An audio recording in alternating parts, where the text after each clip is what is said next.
علیکم every one, کیسے ہیں آپ سب؟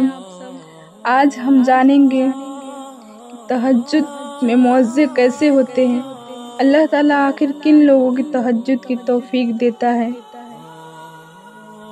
وہ تہجد کی دعاؤں کو کب قبول فرماتا ہے؟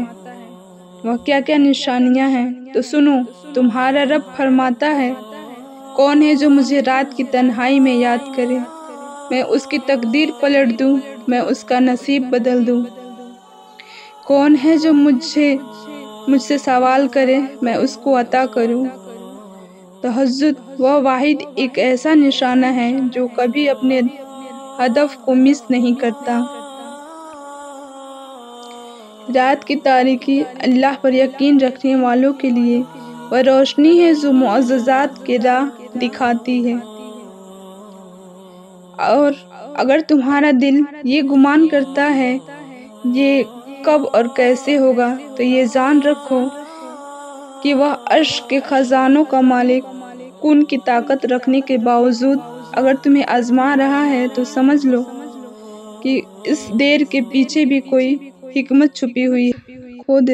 اور تم یہ نہیں جان پاتے کہ دعا فیصلہ کن مراحل میں داخل ہوتی ہے تو وہ تقدیروں کو بھی پلٹا کے رکھ دیتی ہے۔ اللہ فرماتا ہے، دل شکستہ نہ ہو اور نہ ہی غم کرو، کیونکہ یہ وقت تم پر اس لیے لایا گیا ہے کہ تم ہیں۔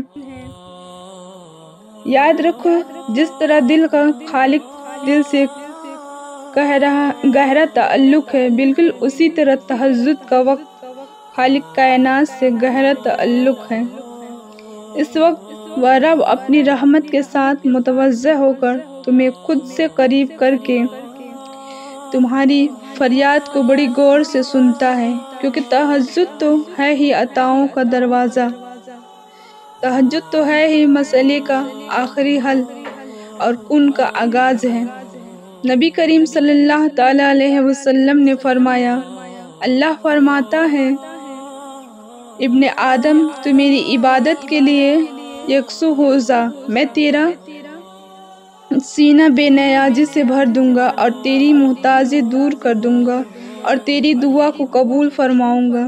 سنو، جب تم دن رات اس پریشانی میں رہتے ہو کہ آخر اللہ میری دعا قبول کب کرے گا، تو سنو، اللہ فرماتا ہے، خود کو ہرگز کمزور نہ پڑنے دو، اللہ ساری باتیں سنتا ہے اور وہ نہایت باخبر ہے۔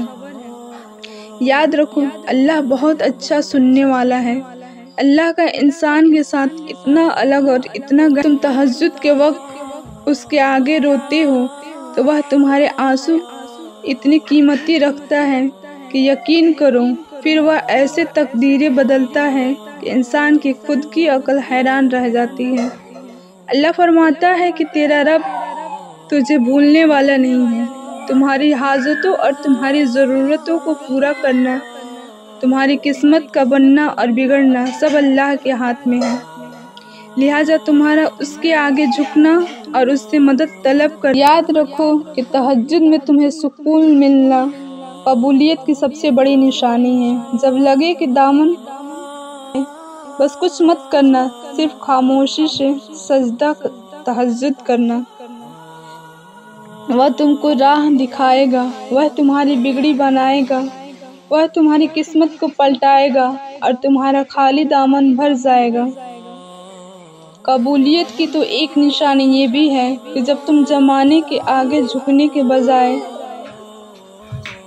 در بدر جھولی پھیلانے کے بجائے، لوگوں کے آگے گرنے کے بجائے، اس عظیم رب پر یقین رکھ کر صرف اسی کے آگے جھکتے ہو، راتوں میں اٹھ کر اسے مناتے ہو، تو جان لو بہت جلد اللہ تم پر اپنا کرم فرمانے، خوشیوں سے بھرا ہوا حسین دن تمہارا بھی منتظر ہے، کیونکہ عین ممکن ہے اب یہ طویل آزمائش اختتام پذیر ہونے والی ہے اور تمہاری منزل 2 قدم کے فاصلے پر۔ مانگی ہوئی جن خوشیوں کو تم نے تہجد میں سجدہ ریز ہو کر مانگا تھا، اللہ تعالیٰ آپ کی مانگی ہر ایک دعا پر اپنا کن فرما دے۔